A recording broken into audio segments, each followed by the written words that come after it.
So I went ahead and just threw in all the push rods first, and then I'll just start assembling all the rockers kind of like that on my table and get them ready to get put on. But yeah, I figured I'd just throw all these in first. So for the bottom ends of these push rods, I ended up dipping them in this jar of oil that I have. It's just your standard motor oil. Dipped it in, put it down to the lifter. And for the tops, I'm going to actually use this, the assembly lube, Lucas Oil assembly lube that I got at, I think it was AutoZone. I'm going to use assembly lube for the tops of these and for these, for the bridges in there. A little bit of assembly lube on those.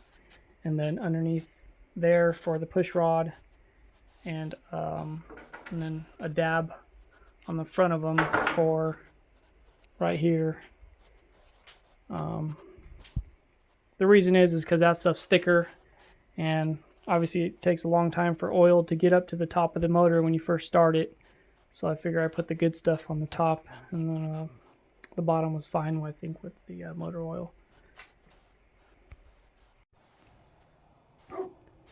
Alrighty, got the rocker arms installed. It's pretty easy. You just gotta do a lot of lubing. I first put some lube on the top of these push rods, and then lube on the inside of the rockers down there before I put the bridge thing on and the little fulcrum. I think they're called fulcrum things. So yeah, lube inside of there, lube here, lube under here, because it's going to be rubbing on the push on the valve. Make sure and then so it's basically a lot of lubing, and then just the 2 bolts. And but before you do any of that, in the book it says, in that book right there, it says to put your piston at top dead center, which mine was already, but I had it the wrong way. It says to put it at top dead center on the compression stroke, and I had it on the other one, and like these 2 valves were kind of sticking up, and I was wondering why. So I turned it over to the next, because right now my notch, there's a notch there and it's lined up with 0. Really hard to see.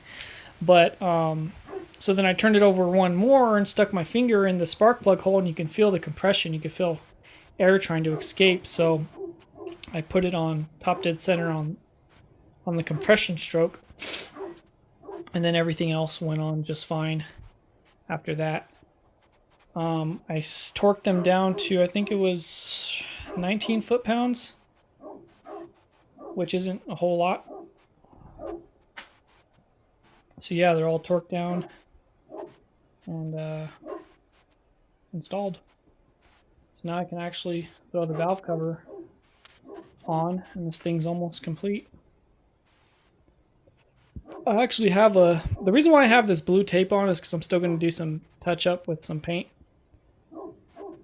Because I got lazy and installed the timing cover without painting it, and I also installed the head without painting the side of the head, because I already painted the block, so I might as well paint the head and the timing cover. So I'm going to do that after I tape off a bunch of stuff. Definitely up there, I don't want paint getting in there, so I'm going to tape all that off and get some quick coats of black on this stuff, and then throw that valve cover on.